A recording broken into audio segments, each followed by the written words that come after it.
আমরা আজকে দেখব আল আসলু সালিস, তৃতীয় মূলনীতি। আমরা প্রথম দিকে জেনেছিলাম যে তিনটি মাসালা আমাদের জন্য জানা ওয়াজিব, ফরজ। তার মধ্যে একটা হলো আল্লাহর প্রতি ঈমান, মানে আল্লাহ তাআলা মান রব্বুকা ওয়া মা দীনুকা ওয়া মান নাবিয়্যুকা। তো ওয়া মান নাবিয়্যুকা বিষয়টা হলো আল আসলু সালিস, তৃতীয় নম্বর মূলনীতি। তো লেখক রাহিমাহুল্লাহ বলছেন মারিফাতু নবিয়িকুম মুহাম্মাদিন সাল্লাল্লাহু আলাইহি ওয়াসাল্লাম, যে তোমাদের নবী মুহাম্মদুর রাসূলুল্লাহ সাল্লাল্লাহু আলাইহি ওয়াসাল্লামকে জানা। আমাদের রাসূল সাল্লাল্লাহু আলাইহি ওয়াসাল্লাম সম্পর্কে আমাদের জানতে হবে। আর রাসূলুল্লাহ সাল্লাল্লাহু আলাইহি ওয়াসাল্লামের তাকে জানার জন্য সর্বপ্রথম যে জিনিসটা প্রয়োজন সেটা হলো তার নাম, তার বংশ পরিচয়। লেখক এখানে বলছেন ওয়াহুয়া মুহাম্মাদ ইবনে আব্দুল্লাহ ইবনে আব্দুল মুত্তালিব ইবনে হাশিম ওয়া হাশিম মিন কুরাইশ ওয়া কুরাইশ মিন আল আরব ওয়াল আরব মিন যুররিয়্যতি ইসমাঈল ইবনে ইব্রাহিম আল খলিল আলাইহিস সালাতু ওয়াস সালাম ওয়া আলা নাবিয়িনা আফদালুস সালাতি ওয়াস সালাম ওয়া লাহু মিন আল উমরি 63 সানাহ মিনহা 40 ক্বাবলা আন-নুবুওয়াতি و23 نبيا ورسولا نبئ بإقرأ وأرسل بالمدثر وبلده مكة وهاجر إلى المدينة। খুব গুরুত্বপূর্ণ এখানে কিছু কথা লেখক বলছেন যে রাসূলুল্লাহ সাল্লাল্লাহু আলাইহি ওয়াসাল্লামের নাম ছিল মুহাম্মদ, অন্য একটা নাম আছে আহমদ ইবনে আব্দুল্লাহ। মুহাম্মদ সাল্লাল্লাহু আলাইহি ওয়াসাল্লামের বাবার নাম ছিল আব্দুল্লাহ, তার বাবার নাম ছিল আব্দুল মুত্তালিব, যাকে সাইবাও বলা হতো। ইবনে হাশিম, হাশিমের পুত্র।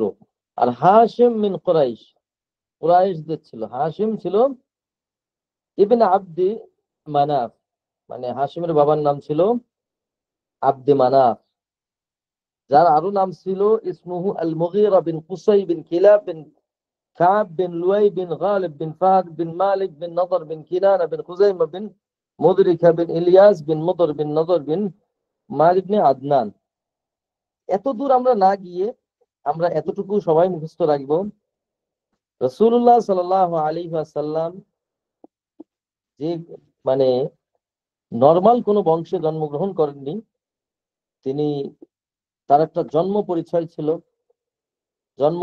ছিল, আর তার একটা মানে ভালো একটা গোত্র ছিল, উত্তম গোত্র ছিল, জ্ঞাতি গোষ্ঠী ছিল, মানে তৎকালীন সময়ে সর্বশ্রেষ্ঠ। তো এখানে বলা হচ্ছে ওয়াহাশিম মিন কুরাইশ, ওয়া কুরাইশ মিন আল আরব।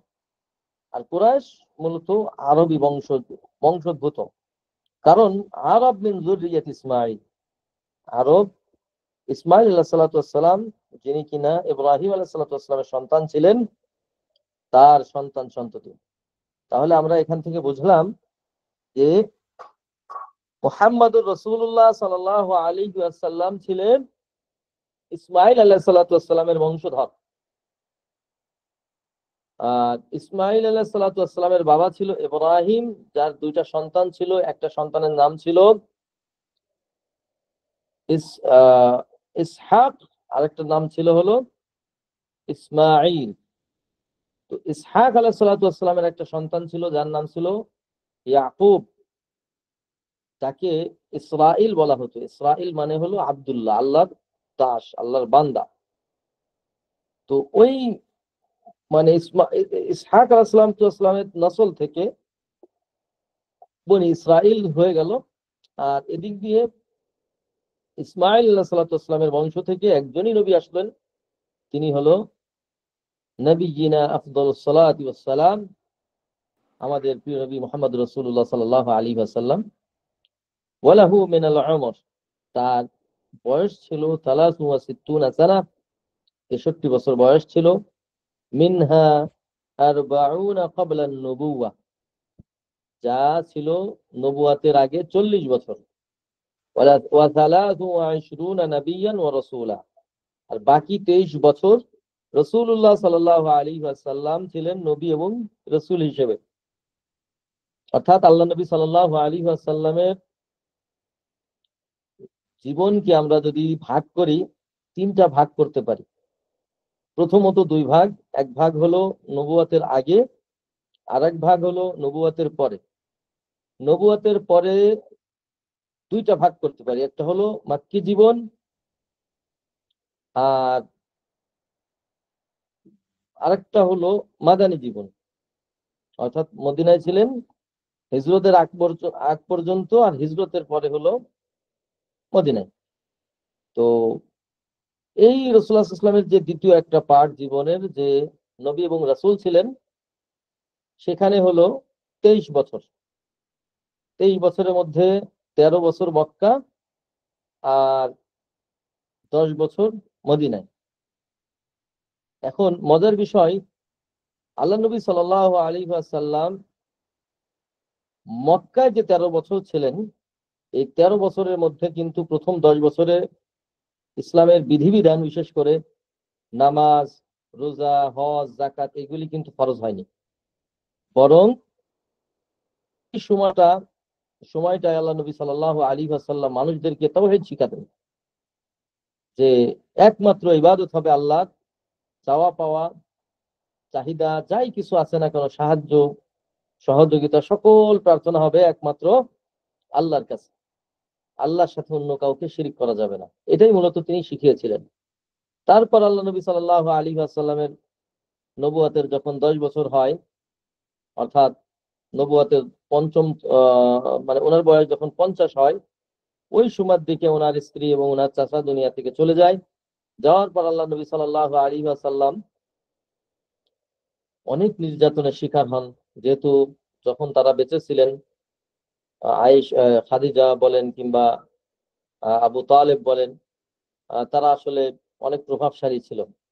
ফলে কাফেররা রাসূলুল্লাহ সাল্লাল্লাহু আলাইহি ওয়াসাল্লামকে অত্যাচার করলেও অনেক বাধাগ্রস্ত হইতো।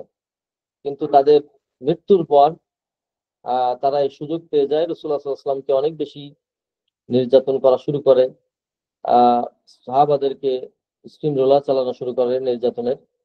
তো আল্লাহ নবী সাল্লাল্লাহু আলাইহি ওয়াসাল্লাম তিনি তায়েফে দাওয়াতের জন্য যান। তায়েফ তায়েফ যাওয়ার পর তিনি সেখান থেকে এক প্রকার মক্কার থেকেও বেশি নির্যাতনের শিকার হন। মক্কাবাসীরা কটূক্তি করত বেশি, শারীরিক নির্যাতন করত তুলনামূলক কম। কিন্তু তায়েফবাসী কটূক্তির সর্বোচ্চ যা আছে তা তো করলোই, পাশাপাশি রাসূলুল্লাহ সাল্লাল্লাহু আলাইহি ওয়াসাল্লামের শরীর থেকে তারা রক্ত ঝরিয়েছিল। ফলে আল্লাহ নবী সাল্লাল্লাহু আলাইহি ওয়াসাল্লাম যখন ফিরে আসেন, আসার পথে একটা আঙ্গুর বাগানের এখানে তিনি আশ্রয় নিলেন। আঙ্গুর বাগানটা ছিল হলো মক্কার এক মুশরিকের। ওইখানে একজন কর্মচারী মানে কাজ করত, নাম ছিল আদ্দাস। ওই ব্যক্তি রাসূলুল্লাহ সাল্লাল্লাহু আলাইহি ওয়াসাল্লামকে, অর্থাৎ ওই ব্যক্তি দ্বারা বোঝাচ্ছি মক্কায় যে ক্ষেতের মালিক যে ছিল, কুরাইশ, সম্ভবত কুরাইশ বংশ না হলেও মূলত মক্কার সে রাসূলুল্লাহ সাল্লাল্লাহু আলাইহি ওয়াসাল্লামকে ওই অবস্থায় দেখে মায়া লেগে গেল রাসূলুল্লাহ সাল্লাল্লাহু আলাইহি ওয়াসাল্লামের, খুব মায়া। মানে কাফের হইলেও রাসূলের প্রতি খুব ভালোবাসা, মায়া, এবং তিনি তায়েফবাসীকে ভৎসনা করলেন এবং তার গোলামকে বললেন যে তুমি তাকে সেবা কিংবা তার খাবারের ব্যবস্থা করো। তো পরবর্তীতে আদ্দাস রাদিয়াল্লাহু আনহু তাকে আঙ্গুর খাওয়ান, এবং এমন একটা বিষয় সেখানে হয়। পরবর্তীতে ওইখানেই আদ্দাস রাদিয়াল্লাহু আনহু তখন ছিলেন একেবারে যুবক অথবা কিশোর বলা যেতে পারে। তো তখন তিনি মুসলিম হন। এখান থেকে আরেকটা বিষয়, যে নবীরা যখনই কোনো সফরে গিয়েছেন কখনো খালি হাতে ফেরেননি। কেউ না কেউ ইসলামের ছায়াতলে আসছে কিংবা তাওহীদের ছায়াতলে আসছে। তো যাই হোক, নবী সাল্লাল্লাহু আলাইহি ওয়াসাল্লাম যখন তায়েফ থেকে মক্কায় ফিরে আসে, যদিও কয়েকটা রিওয়ায়াত আছে, আমি যেকোনো একটা রিওয়ায়াতের কথাই বলছি, আমার কাছে যেটা স্ট্রং মনে হয়েছে, যে তারপর আল্লাহ তাআলা তাকে মেরাজে নিয়ে যান। মেরাজে যাওয়ার পর তার উপরে সালাত ফরজ হয়। সালাত ফরজ, আল্লাহ তাআলা সালাত দিয়ে দেন। মক্কায় ফেরার পর সেখানে দীর্ঘ প্রায় 2-2.5 বছর 3 বছর মতো সালাত আদায় করেন। তারপরে তাকে নির্দেশ দেওয়া হয়, তিনি হিজরত করে মদিনায় চলে যান। তো ওয়ানুব্বিয়া বিইকরা, আল্লাহ নবীকে যখন নবুয়াত দেওয়া হয়, এই নবুয়াতের শুরুটা হয়েছিল ইকরা, হে রাসূল আপনি পড়ুন। যে আমরা এই যে পড়তে বসছি, আসলে আমাদের পড়তে হবে। আল্লাহ তাআলার প্রথম আদেশ হলো ইকরা, পড়ো। ওয়া উরসিলা বিল মুদ্দাথির, এবং তাকে রসুল করা হয়েছে ইয়া আইয়ুহাল মুদ্দাথির কুম ফাআনযির ওয়া রাব্বাকা ফাকাব্বির, যে রসুল মানে ইয়া আইয়ুহাল মুদ্দাথির বলে তাকে আপনার রিসালাত দেওয়া হয়েছে, অর্থাৎ নবী এবং রসুল, প্রথমটা হলো নবুয়াত দেওয়া হয় আর তারপর হলো রিসালাত দেওয়া হয়। তারপরে আসেন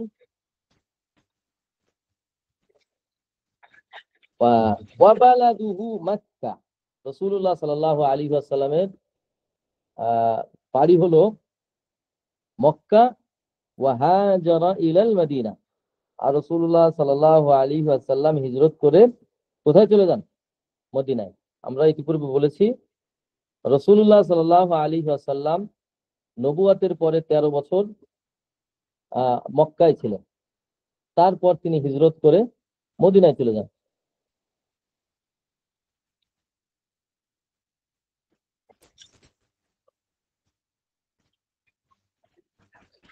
بعثه الله بالنذارة عن الشرك ويدعو إلى التوحيد।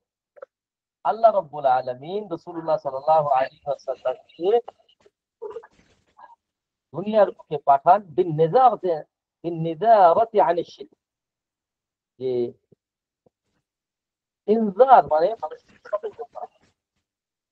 যে নবী রাসূলরা যখন আসতেন তখন মানুষকে সতর্ক করতেন আনিশ শিরক, শিরকের বিষয়ে, ওয়ায়াদউ ইলা তাওহীদ, এবং রাসূলুল্লাহ সাল্লাল্লাহু আলাইহি ওয়াসাল্লামকে আল্লাহ তাআলা পাঠান যে মানুষকে যেন তাওহীদের দিকে আহ্বান করে।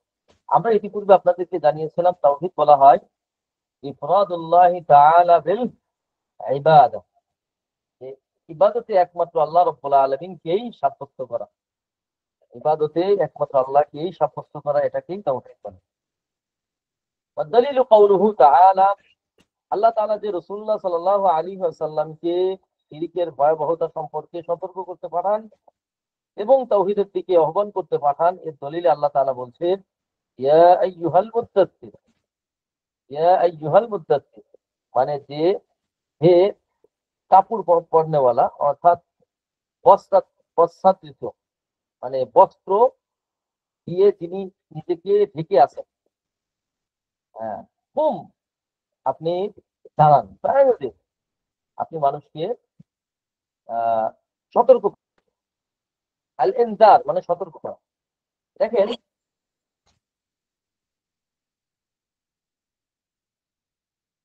কুম কুম ফাআনযির, আপনি মানুষকে সতর্ক করেন।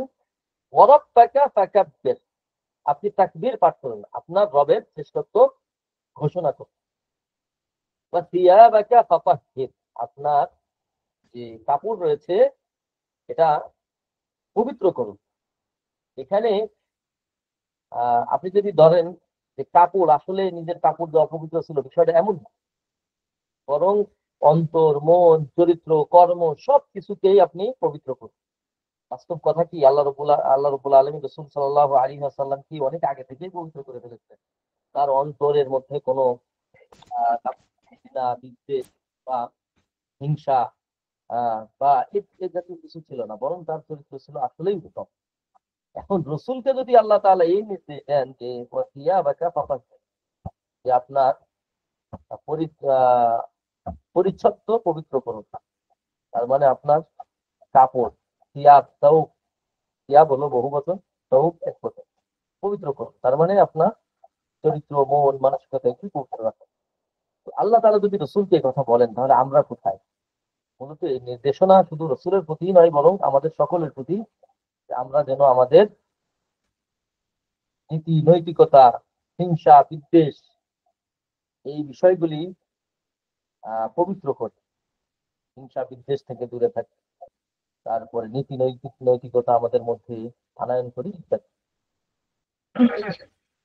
এটা একটা বিষয়, ওয়ারাব্বাকা ফাকাব্বির, আপনার রবের শ্রেষ্ঠত্ব ঘোষণা করো।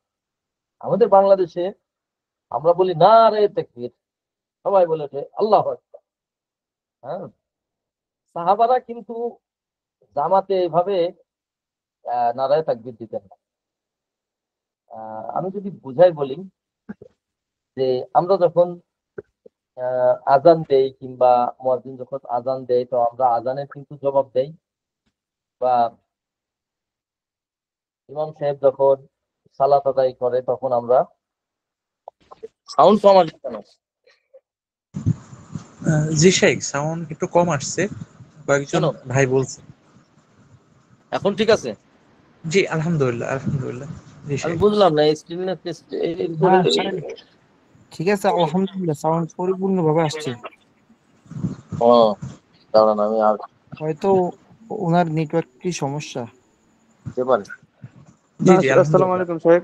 শেখ, আমরা পুরোপুরি শুনতে পারতেছি স্পষ্টভাবে, সাউন্ডের সমস্যা হইতেছে না। আলহামদুলিল্লাহ আলহামদুলিল্লাহ। জি জি জি। হ্যাঁ, তো এখন আমি যেটা বলছিলাম যে নামাজের সময় মনে করেন আমাদের ইমাম সাহেব যখন তেলাওয়াত করে কিংবা গায়রিল মাগদুবি আলাইহিম ওয়ালাদ-দাল্লিন বলে, যখন আমরা আমিন বলি, অর্থাৎ একজন বললে আমরা জামাতে কাজগুলি করে থাকি। তো এই যে নারায়ে তাকবীর, ওটা বলার পর সবাই আল্লাহু আকবার, তার মানে জামাতে নামাজ পড়ানোর মতো একটা বিষয় হয়ে যাচ্ছে। তো এটা তো আসলে ইসলামের কোনো বিষয় বলে আমার জানা নেই, বা এই বিষয়গুলি ইদানিং আলেমরাও এই বিষয়ে মনে হয় কথা বলার পর নারায়ে নারায়ে শব্দটা বলার পরিবর্তে লিল্লাহি তাকবীর বলে ওঠে। বিশেষ করে বিভিন্ন মাহফিলে দেখবেন, আমাদের মাহফিলেও যে বলে না তা না, বলে ফেলে আর কি, ঝোঁকে, মানে ওই ঝোঁকে ঝোঁকে বলে ফেলে মানুষ। তো আসলে সাহাবারা এইভাবে করতেন না। হ্যাঁ, তবে সাহাবারা বিভিন্ন সময় আল্লাহু আকবার বলতেন। যেমন আমরা সৌদি আরবে থাকার কারণে বাংলাদেশে বিভিন্ন সময় পড়ানোর সময় কিংবা বিভিন্ন সময় আমরা কিন্তু জোরে আল্লাহু আকবার বলে উঠি। হয়তো আপনারা ক্লাসে কোনো সময় খেয়াল করেছেন কিনা আমি জানি না, আপনাদের অনেক সময় বিভিন্ন প্রশ্ন কিংবা বিভিন্ন কিছু শুনলে আমি সুবহানাল্লাহ বলে উঠি অথবা আল্লাহু আকবার বলে উঠি। এটা আসলে একটা কালচারের অংশ। তো সাহাবাদের কালচার ছিল এমন যে তারা আল্লাহর নামে তাকবীর দিয়ে উঠত, আল্লাহু আকবার। হ্যাঁ, অথবা সুবহানাল্লাহ, আশ্চর্য কোনো কিছু দেখলে আল্লাহ রাসূল সাল্লাল্লাহু আলাইহি ওয়াসাল্লাম সুবহানাল্লাহ বলে উঠতেন। অথবা কারো কোনো অন্যায় দেখে উঠলেও আল্লাহ নবী আশ্চর্য হয়ে বলতেন সুবহানাল্লাহ, আল্লাহ পবিত্র মহান, তোমরা কি করতেছো? তো আসলে বিষয়টা এমন। তো ওয়ারাব্বাকা ফাকাব্বির একে নিয়ে অনেকেই যদি তাফসীর এভাবে করে যে কি করতে হবে, নারায়ে তাকবীর বলতে হবে। নারায়ে তাকবীর বলা যাবে না, বা লিল্লাহি তাকবীরও না, বরং আপনি আহ এমনি যে কোনো বিষয় শুনলে আপনি আল্লাহু আকবার বলতেই পারেন, বা সুবহানাল্লাহ বলতে পারেন, বা আলহামদুলিল্লাহ বলতে পারেন। এটা নিয়ে আমাদের কোনো আপত্তি নেই। কিন্তু জামাতে কিন্তু এই কাজটা সুন্নাহ সম্মত না বলেই আমি জানি। আল্লাহু আলাম, আল্লাহ ভালো জানেন। এবার আসেন ওয়ার রুজা ফাহজুর। রুজা মানে কি জানেন? আল আওসান, মূর্তি টুর্তি, এই সমস্ত শিরকি যত কাজ রয়েছে এগুলি ফাহজুর মানে পরিত্যাগ করা। আপনি শিরিক কিংবা এ জাতীয় মূর্তি টুর্তি এগুলি কি করেন? পরিত্যাগ করেন। আর রুজসের আরেকটা অর্থ রয়েছে, যার অর্থ হলো শাস্তি বা শাস্তিযোগ্য কাজ। শাস্তিযোগ্য কাজ আপনি এড়িয়ে চলুন। তো এমন হইতে পারে, এটা দুইটা অর্থ। যেমন জাহেলি যুগেও যে শাস্তিযোগ্য কোনো কাজ ছিল না, বিষয়টা এমন না। তার মানে আপনি মূর্তি জাতীয় জিনিসও এড়িয়ে চলবেন, আবার অথবা শাস্তিযোগ্য যে সমস্ত বিষয় রয়েছে সেগুলিও এড়িয়ে যেতে পারে। আবার শাস্তিযোগ্য জিনিস যদি আপনি আখিরাতের বিষয়ে চিন্তা করেন, তাহলে গুনার কাজ এড়িয়ে চলেন। অর্থাৎ আপনি রোজ একে অনেকভাবে ব্যাখ্যা করতে পারেন। একে তো শিরকি কর্মকাণ্ড, অথবা গুনার কর্মকাণ্ড, অথবা দুনিয়াবী জীবনে বিভিন্ন সামাজিক রীতিনীতি যেগুলি রয়েছে, যেগুলির মাধ্যমে মানুষ শাস্তি দিয়ে থাকে, এ ধরনের কাজ থেকে আপনি এড়িয়ে চলুন। ফাতুল কাদিরে বলতেছেন যে রুজা এর অর্থ হবে পৌত্তলিকতা অথবা প্রতিমা পূজা। এবার সাধারণভাবে সকল গুনাহ অপরাধকেও বোঝানোর জন্য আরবিরা রুজ ব্যবহার করে থাকে। সুতরাং আমরা এভাবে বলতে পারি, আল্লাহ তাআলা রাসূলুল্লাহ সাল্লাল্লাহু আলাইহি ওয়াসাল্লামকে যখন ইয়া আইয়ুহাল মুদ্দাসসির নাযিল করলেন, তার মানে তাকে আরো বলে দিলেন যে যে কোনো ধরনের শাস্তিযোগ্য কাজ থেকে আপনি দূরে থাকবেন। সেটা আখিরাতও হইতে পারে, সেটা দুনিয়াও হইতে পারে। ওয়ালা তামনুন তাস্তাকসির। হ্যাঁ, ওয়ালা তামনুন তাস্তাকসির, এই জায়গা হলো আমরা কট খেয়ে যাই। হ্যাঁ, আমরা কিন্তু অনেক সময় মানুষকে পাম বলেন আর যাই বলেন না কেন, বেশি বেশি দিই কেন জানেন?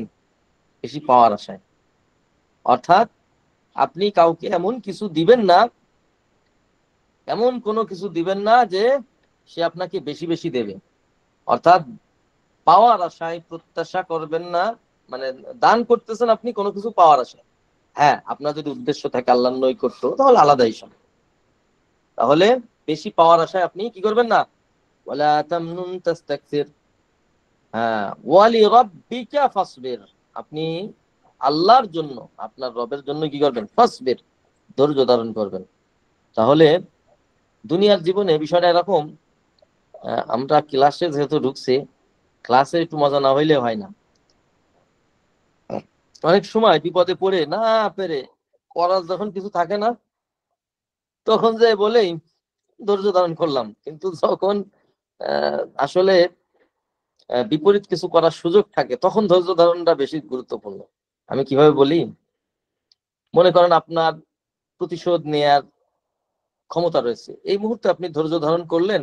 আর একটা হলো আহ আপনার প্রতিশোধ নেয়ার কোনো কিছু, মানে করার কোনো কিছু নেই, এখন আপনি চিন্তা করলেন আমি ধৈর্য ধারণ করলাম। হ্যাঁ, বিষয়টা এরকম করা যাবে না। অর্থাৎ ওই যে একটা কথা আছে, গল্প কথা, আমার আব্বুর মুখ থেকে শুনেছি। সেটা হলো, ওই একটা শিয়াল আপনার মুরগি ধরে খাচ্ছে। মানে একটা সিংহ বলতেছে, ভাগিনা তুমি কি কাজ করতেছো? কেন, কি করবো, আমার এখন ক্ষুধা লেগেছে, আমি আমার খাবার ধরে খাচ্ছি, আর কি করবো? বলছে না, আস্তাগফিরুল্লাহ তুবু ইলাইহি, প্রাণী হত্যা মহাপাপ। তা শিয়াল বলতেছে যে মামু, তোমার যখন শরীরে জোশ ছিল, শক্তি ছিল, তখন তোমার ক্ষুধা না লাগলেও, তোমার প্র্যাকটিসের জন্য হইলেও তুমি বড় বড় প্রাণী শিকার করতে। আমি তো সিরেফ আমার ক্ষুধার যন্ত্রণা মেটানোর জন্য একটা মুরগি নাই ধরলাম। তোমার এখন ফতুয়া আসতেছে, যখন তোমার দিন ছিল তখন ফতুয়া কোথায় ছিল? তো বিষয়টা এরকম যে আপনি ধৈর্য ধারণ যদি করতে পারেন, আল্লাহর জন্য করবেন। আমি আমার নিজেকে নসিহত করতেছি, তারপর আপনাদের নসিহত করতেছি যে আমি আল্লাহর জন্য ধৈর্য ধারণ করব। এখন উপায় নেই, এজন্য ধৈর্য ধারণ করে বলতেছে আমি ধৈর্য ধারণকারী, এইভাবে না। বরং আপনার সুযোগ থাকলেই আপনি ধৈর্য ধরবেন, আর সুযোগ না থাকলেও ধৈর্য ধারণ করবেন। তাহলে উভয়টাকে আল্লাহ তাআলা ইবাদত হিসেবে নিয়ে নিবে ইনশাআল্লাহ। এবার আসেন, ওয়া মা'না কুম ফাআনজির। যে এই যে আমরা বললাম না যে শুরুতে আয়াতের মধ্যে যে কুম, আপনি দাঁড়ান, ফাআনজির, সতর্ক করুন। তো এখন এটার ব্যাখ্যা লেখক রহমতুল্লাহ আলাইহি বলছেন, ইউনজিরু আনিশ শিরকি ওয়া ইয়াদউ ইলা তাওহীদ। এর মানে হলো মানুষকে শিরকের ভয়াবহতা জানাবেন, সতর্ক করবেন এবং তাওহীদের দিকে আহ্বান করবেন। ওয়া রাব্বাকা ফাকাব্বির, আল্লাহর আজমত, আল্লাহর মহিমা ঘোষণা করবেন। ইয়ানি আযিমুহু বিত-তাওহীদ। অসাধারণ একটা তাফসীর, আল্লাহু আকবার। যে আপনি আল্লাহর তাওহীদের মাধ্যমে আল্লাহর আহ, মানে আল্লাহ রাব্বুল আলামিনের তাযীম করবেন, বড়ত্ব ঘোষণা করবেন, অর্থাৎ তাওহীদের মাধ্যমে। এমনি শিরকি কাজও করে আবার বলে আল্লাহু আকবার, না, এরকম না। আপনি তাওহীদ মানে আপনার জীবনে তাওহীদ বাস্তবায়ন করবেন, এর মাধ্যমে আপনি আল্লাহ রাব্বুল আলামিনের মহিমা জ্ঞাপন করবেন। ওয়া সিয়াবাকা ফাতাহহির, আই তাহহির আ'মালাকা আনিশ শিরক। যে আপনার কাপড়কে পবিত্র করেন, তার মানে হলো আপনার শিরক, মানে শিরকি আমল থেকে আপনার আমলকে পবিত্র করেন, অর্থাৎ শিরকি আমল ছেড়ে দিতে হবে।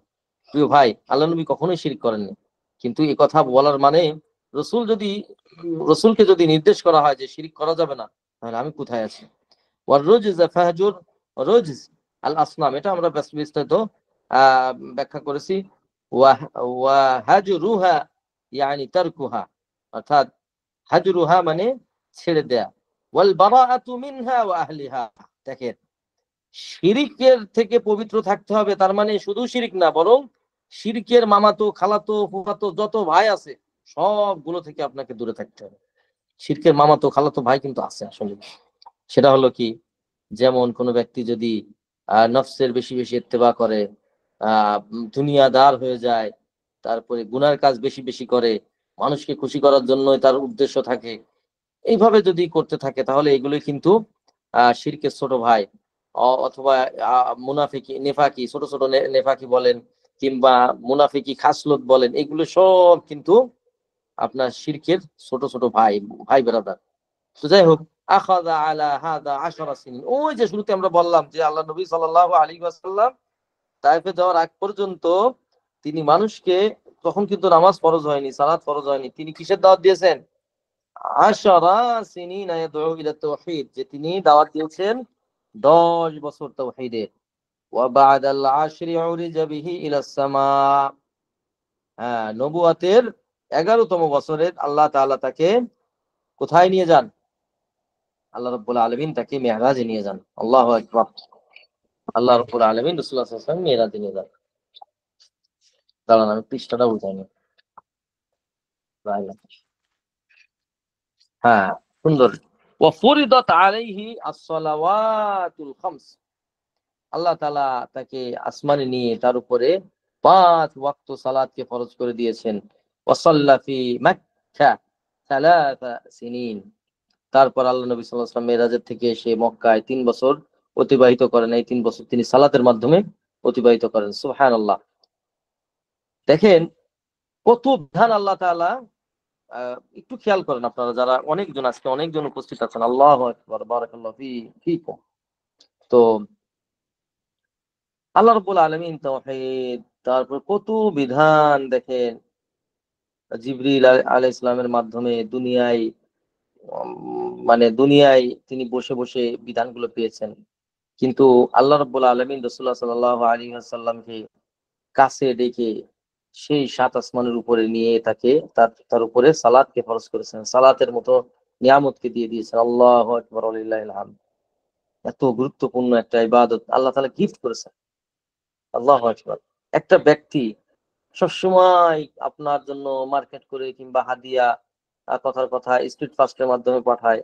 আরেকটা হলো সরাসরি আপনাকে তার কাছে ডেকে নিয়ে দেয়। আসলে কোনটা বেশি মর্যাদা? সবগুলোই মর্যাদা নিঃসন্দেহে। আল্লাহর পক্ষ থেকে যাই আসবে প্রত্যেকটাই মর্যাদাপূর্ণ। কিন্তু তারপরেও তো মানে কিছুটা ফারাক আছে, স্পেশালিটি আছে। তো আল্লাহ রাব্বুল আলামিন রাসূলুল্লাহ সাল্লাল্লাহু আলাইহি ওয়াসাল্লামকে মেরাজে নিয়ে তিনি সালাত দিয়েছেন। কিন্তু হতভাগা জাতি, আমরা সালাত থেকে অনেক দূরে। আমরা বলি তুমি যাও সালাতে, আমার ঈমান ঠিক আছে, নাউযুবিল্লাহি মিন যালিক। নামাজ যার নাই তার কোনো ঈমানই নেই। এজন্য সালাত কিন্তু কি করতে হবে? যথাযথ সময়ে আদায় করতে হবে। সালাতের ব্যাপারে কোনো কম্প্রোমাইজ, কোনো পৃথিবীর সবকিছুর সাথে আপনার কি হতে পারে? কম্প্রোমাইজ হইতে পারে। কিন্তু তাওহীদ, সালাত, এই দুইটার ব্যাপারে যেন কোনো সময় কোনো ওজন না আসে, কোনো ওজন না আসে। ওয়া বা'দাহা উমিরা বিল হিজরাতি ইলাল মাদিনা, যে এই যে 13টা বছর, অর্থাৎ 10 বছর সালাত ফরজ হওয়ার আগে আর 10 বছর আর 3 বছর সালাত হওয়ার পরে, তার মানে 13 বছর মক্কা। এই 13 বছর পর উমিরা বিল হিজরাতি ইলাল মাদিনা, রাসূলুল্লাহ সাল্লাল্লাহু আলাইহি ওয়াসাল্লামকে আল্লাহ রাব্বুল আলামিন হিজরতের নির্দেশ দেন।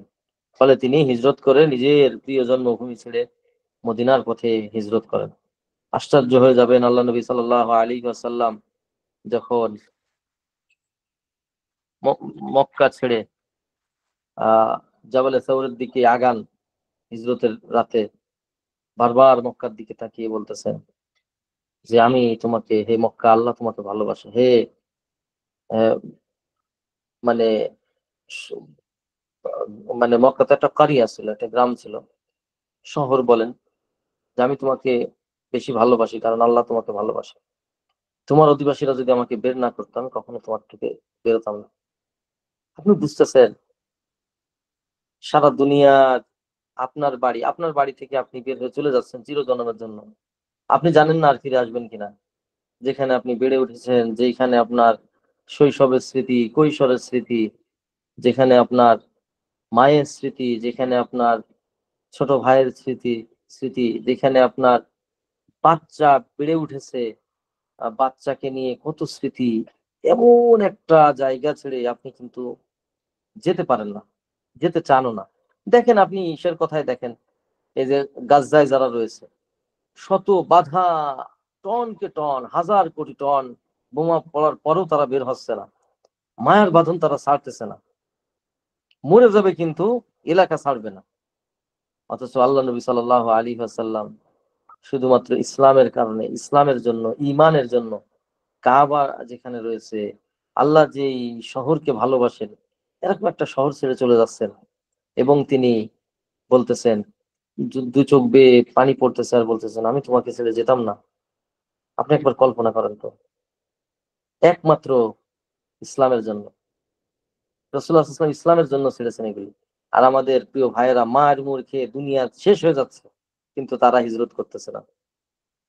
হিজরত নিয়ে ইনশাআল্লাহ বিস্তারিত আলোচনা হবে আগামী দিন।